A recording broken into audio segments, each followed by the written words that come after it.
Hello दोस्तों, I hope आप बहुत ही अच्छे होंगे। इस वीडियो में पढ़ेंगे प्रश्नावली 7.2 के 9वें और 10वें उदाहरण को करने वाले हैं दोस्तों, जैसे कि आपने थंब में देखा ही होगा। अब देखिए यहाँ पर 9वां उदाहरण नोट कर दिया आपने। बहुत ही अच्छा क्वेश्चन है, ध्यान से देखिए। बहुत सारे भाई लोग ये भी कहते हैं कि सर उदाहरण क्यों कराते हैं, तो मैं एक चीज कहना चाहूंगा मेरे दोस्त मेरे भाई कि उदाहरण इसलिए जरूरी है कि जो आपके एग्जाम में क्वेश्चन आते हैं ना, बहुत सारे क्वेश्चन उदाहरण से ही पूछ लेता है और आप लोग उदाहरण करके जाते नहीं हो और इसलिए कर भी नहीं पाते वहां पर। तो इसलिए उदाहरण करना बहुत जरूरी। जो एनसीईआरटी बुक के जितने भी उदाहरण होते हैं मेरे दोस्त, बहुत ही इंपॉर्टेंट होते हैं, तो सारे उदाहरण को करना बहुत जरूरी है। अब देखिए यहाँ पर नवा क्वेश्चन क्या कह रहा है कि बिंदु 5 का -6 और -1 का -4 को जोड़ने वाले रेखाखंड वाई एच के किस अनुपात में विभाजित करती है, तो इस छेद बिंदु को निर्देशांक भी ज्ञात कीजिए। उस प्रच्छेद बिंदु पर निर्देशांक ज्ञात करना है मेरे दोस्तों भाई। बहुत इंपॉर्टेंट क्वेश्चन। क्यों? क्योंकि देखिए यहाँ पर एक जो टर्म आ रहा है ना वाई एच, यह बहुत इंपॉर्टेंट है कि वाई एच होता क्या है। वाई एच में जब भी कहेगा ना तो यक्स वाली वैल्यू जो होगी वो जीरो हो जाएगी। यक्स वाली वैल्यू जीरो क्यों हो जा रही है, ये आपके मन में क्वेश्चन होना चाहिए। तो अभी तक हमने देखिए निर्देशांक मेरे दोस्त हमने ग्राफ पढ़ा हुआ है, तो ग्राफ को यहाँ पर बना लेता हूँ। अब देखिए यहाँ पर बोल रहा है कि वाई एच का मतलब ये होता है यक्स वाली वैल्यू जीरो होगी। कैसे हो रही है तो यहाँ पर ध्यान से देखिए। देखिए 5 का -6 दे रहा है, तो आपको पता होगा इधर 1 होता है, 2 3 4 5, ठीक है। और इधर होगा -1 प्लस में होता है 2 3 4 5। ये आपका वाई होता है, ये आपका एक्स होता है। इधर होता है माइनस में -1 -2 -3 -4 -5, ठीक है। ये आपका एक्स डैश हो जाएगा, ये आपका वाई डैश हो जाएगा मेरे दोस्त। तो -1 इधर नीचे माइनस होता है, -2 -3 -4 और ये -5, ठीक है। अब देखिए यहाँ पर बोल रहा है, इसके थ्रू जब समझेंगे ना तो और अच्छे से इक्वेशन समझ में आएगा, इसीलिए मैंने ऐसा बता रहा हूँ। देखिए इसकी जरूरत नहीं होती, ये आपका रख लिए। ये अगर हम नहीं भी बनाते तो पर भी आपको देखिए यह बनाने की जरूरत ही नहीं, सिंपली आपको क्वेश्चन सॉल्व करना होता है। लेकिन मैंने आप लोग को समझाने के लिए यहाँ पर बता रहा हूँ। मान लीजिए क्या दिया है, 5 का -6 दिया है, तो 5 जो है ये आपका एक्स है, ये आपका वाई है। तो प्लस में है तो यहाँ पर होगा पॉइंट, और -6 यानी कि नीचे यहाँ पर -6 बना दे रहा हूँ नीचे यहाँ पर। तो ऐसे कुछ अगर हम बढ़ाएं और इधर से इसको भी बढ़ाएं तो यहाँ पर एक पॉइंट मिल जाएगा हमें, क्या, 5 का -6, ठीक है ना। अगला जो मिलेगा मेरे दोस्तों भाई -1 का -4, तो x अक्ष में -1 है यानी कि यहाँ पर, और यहाँ पर -4 यानी कि यहाँ पर पॉइंट मिल जाएगा मेरे दोस्त आपका -1 का -4, क्योंकि वाई एच -4 था। अब इसको ऐसे अगर मिला दे मेरे दोस्त, इसको हम लोग ऐसे मिला दें, जब आप लोग डायग्राम को बुक में बनाएंगे या फिर ग्राफ में बनाएंगे तो बहुत अच्छे से बनेंगे। तो यहाँ पर एक रेखा मिल रही है ना, यहाँ से इसको मैं मिटा दे रहा हूँ, इतनी दूर के ही बनाइए। तो यहाँ से यहाँ तक एक रेखा मिल रही है। अब देखिए यहाँ पर एक कट कर रहा है ना वाई एच को, वही पूछ रहा है कि वाई एच पर जो कट कर रहा है किस अनुपात में वो रेखा कट कर रहा है, या जो रेखा बन रही है ये किस अनुपात में कट कर रही है, यही बताना है। तो सिंपली बहुत ही आसान क्वेश्चन, बस समझने की जरूरत है। यहाँ पर देखिए जब होगा क्या कि वाई वाली एक्स वाली वैल्यू को जीरो मानेंगे। क्यों? क्योंकि वाई एच पे बोल रहा है, तो वाई एच पे यहाँ पर कहीं पर भी हमें अगर देखा जाए ना तो यक्स वाली वैल्यू जीरो है। और जब बोल दे वाई एच पे, क्योंकि क्वेश्चन यहाँ पर तो वाई एच पे आया, जब बोल दे यक्स एच पे, अगर कभी कभी यक्स एच पे भी बोल सकता है, तो यक्स पक्ष में जब बोलेगा ना, क्योंकि ये रेखा यहाँ पर कट कर रही है तो यहाँ पर भी तो कट कर सकती थी, यहाँ पर भी तो कट कर सकती है। तो उस कंडीशन में क्या होगा, यक्स वाली वैल्यू जीरो हो जाएगी। इतना ध्यान रखिएगा, इतना याद रखिएगा मेरे दोस्तों। अब देखिए इसको सॉल्व कर लेते हैं। सॉल्व बहुत आसानी से हो जाने वाला। जो आपने विभाजन का सूत्र पढ़ा है वही अप्लाई कीजिए। तो हमने पढ़ा है मेरे दोस्त क्या, कि विभाजन का सूत्र अभी तक हमने, इसके पहले एक और वीडियो हमारी इससे रिलेटेड आ चुकी है, तो वहां पर हमने पढ़ा था विभाजन सूत्र, ये आपको पता होना चाहिए अभी तक। तो सूत्र क्या होता है, यक्स का वाई बराबर ब्रैकेट में होता है m1 x2 plus m2 y, sorry y नहीं होता है, x ही होता है, x1 बटे m1 प्लस m2, यह होता है इधर। और इधर होता है m1 y2 plus m2 y1 बटे होता है m1 प्लस m2। यह आपका फार्मूला होता है मेरे दोस्त। इसी में अप्लाई कर दीजिए, आपका आंसर आ जाने वाला है। यहाँ पर एक चीज मैंने बताया, जब आपको वाई एच पे बोलेगा तो यक्स वाली वैल्यू जीरो हो जाएगी, जब आपको यक्स एच पे बोलेगा तो वाई वाली वैल्यू जीरो हो जाएगी। तो यहाँ पर एक्स वाली वैल्यू जीरो हो जा रही है, तो हमें क्या प्राप्त हो जाएगा, 0, ठीक है, बराबर 0, बराबर। अब देखिए यम1 क्या है, यह आपके मन में क्वेश्चन होगा। तो यहाँ पर हमें दिया हुआ नहीं है कि किस अनुपात में विभाजित हो रहा है। तो हम सिंपली क्या, आपको पता होगा कि दो बिंदुओं के बीच के लिए अगर मान ले रहे हैं यहाँ पर विभाजित हो रहा है, तो इसे m1 m2 मानते थे, जो यहाँ पर हमने हमने लिखा है इसे आप K1 और 1 मान लीजिएगा, K और 1 मान लीजिएगा, जिससे आसानी से हो जाएगा। तो यहाँ पर हमने मान लीजिए, यहाँ पर सपोज कर लीजिएगा, यहाँ पर लेट कर लीजिएगा, मैंने यहाँ पर देखिए जगह नहीं छोड़ी, तो यहाँ पर आप लोग मान लीजिएगा, माना माना क्या मेरे दोस्त, माना रेखा जो है, माना रेखा के संबंधी 1 के अनुपात में विभाजित हो रही है, इसको लेट कर लीजिएगा, जरूर मान लीजिएगा। अब देखिए जब के संबंधी 1 के अनुपात में, तो m1 इक्वल टू मान लीजिए के है और m2 इक्वल टू 1 है, ठीक है मेरे दोस्त। m1 के स्थान पर के रख दीजिए, के इंटू, अब देखिए यहाँ पर जो वैल्यू है, तो यहाँ पर देखिए इसे x1 मानेंगे, ध्यान से देखिएगा, मैं यहाँ पर नाम नोट करके यहीं पर बता दे रहा हूँ।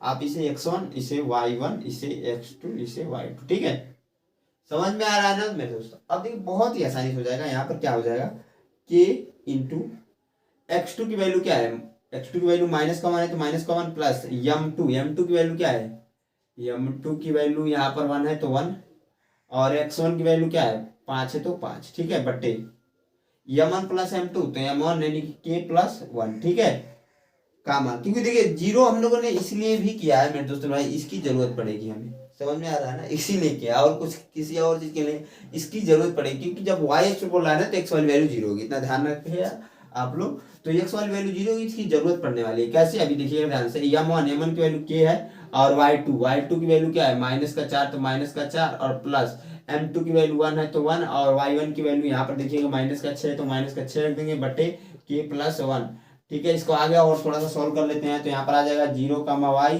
ठीक है ना, बराबर यहाँ पर माइनस का k हो जाएगा, प्लस का 5 हो जाएगा, बट्टे k plus 1 comma minus 4 k plus minus हो जाएगा, क्योंकि यहाँ पर माइनस है, और माइनस और प्लस का 1 से गुणा कराएंगे, तो माइनस 6 बट्टे आ जाएगा k प्लस 1, इतना समझ में आ रहा है ना मेरे दोस्त। अब देखिए यहाँ पर तुलना कर दीजिए, यहाँ पर x वाली वैल्यू 0 है, क्यों है मैंने बताया, तो जब 0 के साथ तुलना करेंगे, 0 बराबर हो जाएगा माइनस का k प्लस 5 बट्टे k प्लस 1, क्योंकि हमें k की वैल्यू को निकालना पड़ेगा इस y की वैल्यू को ज्ञात करने के लिए, समझ में आ रहा है ना, इस y की वैल्यू को ज्ञात करने के लिए k की वैल्यू को ज्ञात करना पड़ेगा, समझ में आ रहा है ना मेरे, क्यों, क्योंकि इसमें k की वैल्यू को रखेंगे तभी तो जाकर इस y की वैल्यू को निकलेगी, तो यहाँ से k की वैल्यू को निकालते हैं, तो यहाँ पर क्या होगा, क्रॉस मल्टीप्लाई हो जाएगा, तो ये वाली वैल्यू 0 ही हो जाएगी, तो 0 बराबर हो जाएगा माइनस का k प्लस का 5, आगे सोल्व करेंगे, इसको इधर ट्रांसफर करेंगे, तो देखिए क्या हो जाएगा, मैं पलट कर लिख दे रहा हूँ, माइनस k प्लस 5 बराबर 0,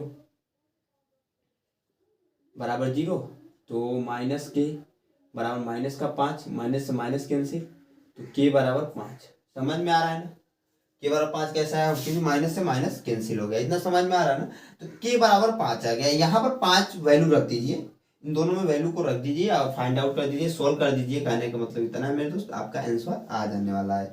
यहाँ पर देखिए जब k की वैल्यू यहाँ पर रखेंगे, तो यहाँ पर क्या हो जाएगा, 0 का y ऑलरेडी है बराबर, यहाँ पर रखेंगे तो माइनस का k है, तो यानी कि माइनस k है ना भैया, तो रखेंगे तो माइनस 5 प्लस 5, k के स्थान पर हमने 5 रख दिया, बटे k प्लस 1 यानी कि 5 प्लस 1, ये तो 0 ही हो जा रहने वाला है। अब कामा माइनस 4 इंटू 5, k की वैल्यू है, यहाँ पर k है, तो अब माइनस 6 बटे 5 प्लस 1, ठीक है, इसको आगे सोल्व कर लेंगे मेरे दोस्तों, 0 का y, ठीक है ना, या तो 0 हो जाएगा, क्योंकि माइनस 5 और प्लस 5 0 होगा, और 0 बट्टे 6 अगर हम लगे, क्योंकि इसको जोड़ेंगे तो, और 6 का जब इसमें लगाएंगे तो 0 ही होता है, तो ये तो 0 ही हो जा रहा है, बराबर कामा यहाँ पर हो जाएगा माइनस 20 माइनस 6 बट्टे 6, ठीक है ना, कैसे आ रहा है आपको पता होगा, तो मैं तुलना कर दे रहा हूँ, तो y की वैल्यू ही हमें निकालनी है, या फिर डायरेक्टली मैं कर रहा हूँ, ठीक है, 0 का y,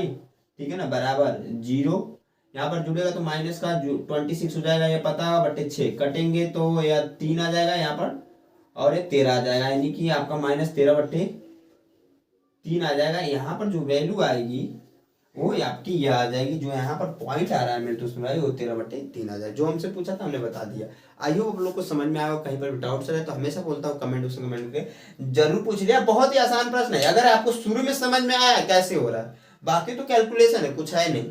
मैं इसको मिटाकर जो एकमात्र उदाहरण रह गया 10वां, उसको बताता हूँ, बहुत अच्छा उदाहरण है, ध्यान से देखिएगा मेरे दोस्त। हाँ दोस्त, जो हमारा अगला उदाहरण है हमने यहाँ पर नोट कर दिया। 10वां बहुत अच्छा उदाहरण है। क्या कह रहा है, यदि बिंदु दिया है ए दिया है 6,1 दिया है, बी दिया है 8,2, सी दिया है 9,4 और डी दिया है P,3, एक समांतर चतुर्भुज के शीर्ष इस क्रम में हो तो P का मान ज्ञात कीजिए। इस क्रम में जो आपके चारों निर्देशांक दे रखे हैं, एक क्रम में है और समांतर चतुर्भुज फॉर्म कर रहा है, तो हमें ज्ञात करना है P का मान। कैसे ज्ञात करेंगे, आपके मन में क्वेश्चन होगा। बहुत अच्छा क्वेश्चन है और यह क्वेश्चन इतना ध्यान रखिए, ऐसा क्वेश्चन एग्जाम में जब भी आएगा तो 4 नंबर में आएगा।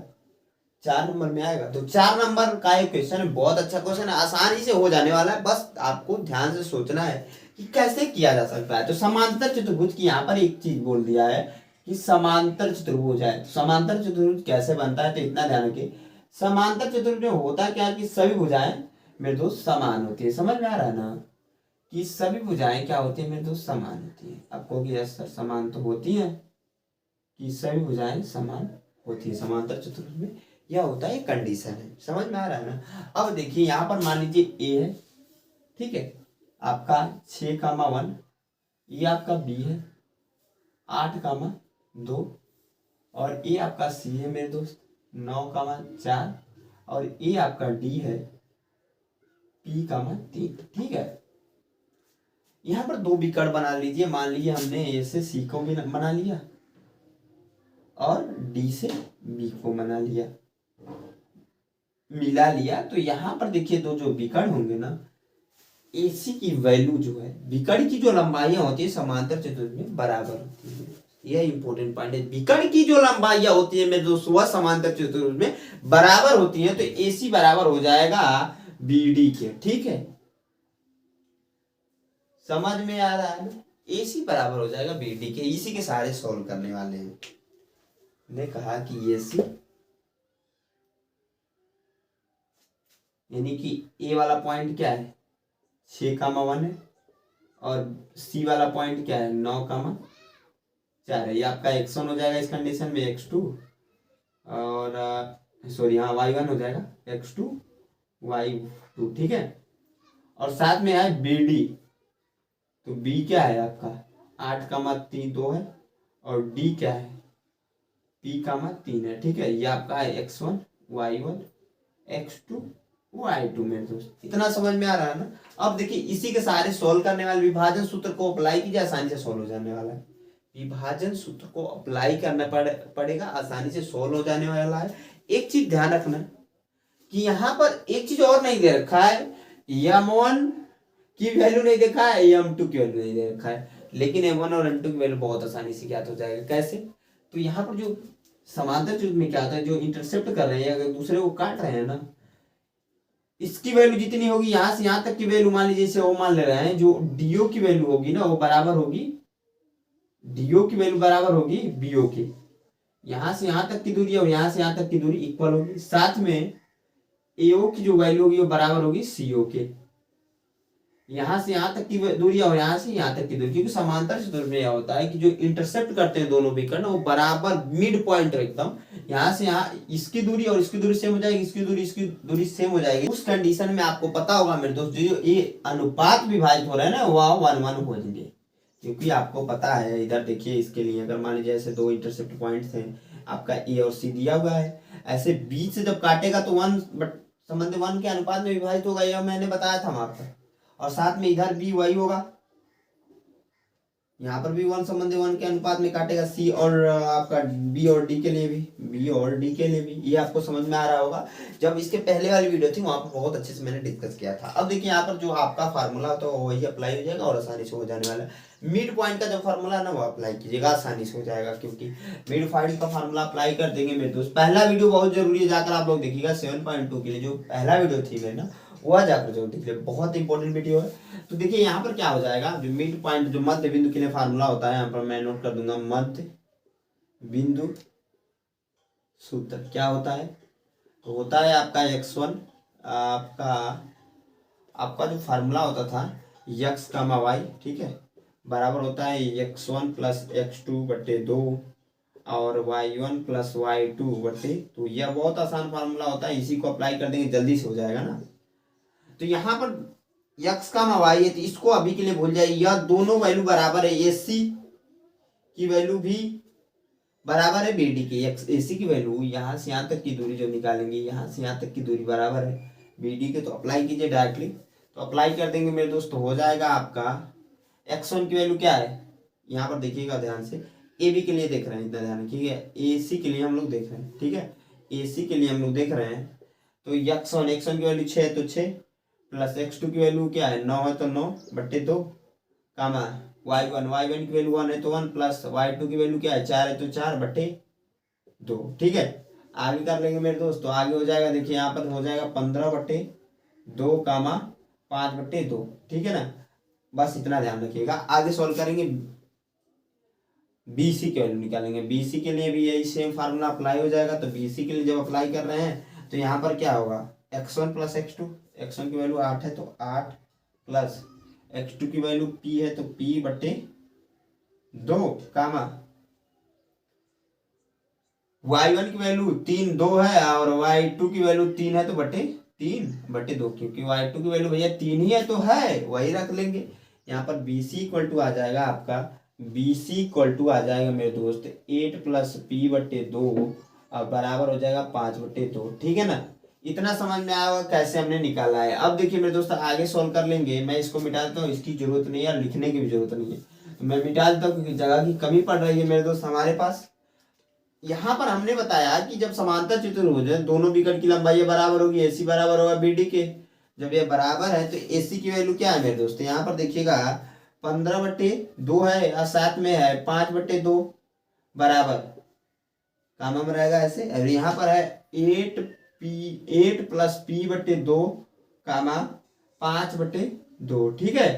अब देखिए मेरे दोस्त तुलना करते हैं। तुलना हमको पी की वैल्यू को निकालना है सिंपली, तो इसका तुलना इसके साथ करेंगे तो 15 बट्टे 2 बराबर 8 प्लस पी बट्टे 2, 2 से 2 कैंसिल हो जाएगा मेरे दोस्त, तो 15 बराबर हो जाएगा 8 प्लस पी। तो पी की जो वैल्यू आएगी इसको इधर ट्रांसफर कर देंगे और प्लट कर हमने लिख दिया, अभी के लिए रहने दीजिए। 15 माइनस 8 बराबर पी हो जाएगा, क्योंकि इधर इसको ला रहे हैं तो माइनस का 8 हो जा रहा है, तो 7 बराबर पी हो जाएगा और पी बराबर 7 हो जाएगा। यही आपका आंसर होगा, प्लट कर हमने लिख दिया। बहुत ही आसान प्रश्न था, बस आपको समझने की जरूरत थी कि समांतर चतुर्भुज में जो कंडीशन होते हैं क्या। ऐसा जरूरी नहीं है कि क्वेश्चन समांतर चतुर्भुज से ही बने, वर्ग से भी बन सकता है। तो इसको आपको ध्यान रखना है कि वर्ग में जब होगा तो कैसे पॉइंट आएंगे। क्वेश्चन वैसे आपके प्रश्नावली में वैसा दे रखा है, तो मैं जरूर सॉल्व कराऊंगा। आप इसको नोट कर लीजिएगा मेरे दोस्त, बहुत अच्छा क्वेश्चन है, ध्यान से नोट कीजिएगा। तो आई होप आप लोग को ये वीडियो अच्छी लगी, क्योंकि जो उदाहरण थे वो आपके कंप्लीट हो गए हैं। जो पर्सनालिटी की क्वेश्चन हम नेक्स्ट वीडियो से स्टार्ट करने वाले हैं, तो वो वीडियो आप लोग जरूर देखिएगा। ये वीडियो अच्छी लगी हो, आई होप आपको अच्छी लगी तो एक लाइक जरूर दोस्तों के साथ शेयर जरूर कीजिएगा मेरे दोस्त मेरे भाई। और हमारे चैनल पहली बार विजिट किया, अभी तक सब्सक्राइब नहीं किया तो सब्सक्राइब कर लीजिए। तो इसी के साथ एक बार हंसकर बोल दीजिए मेरे दोस्त, जय हिंद।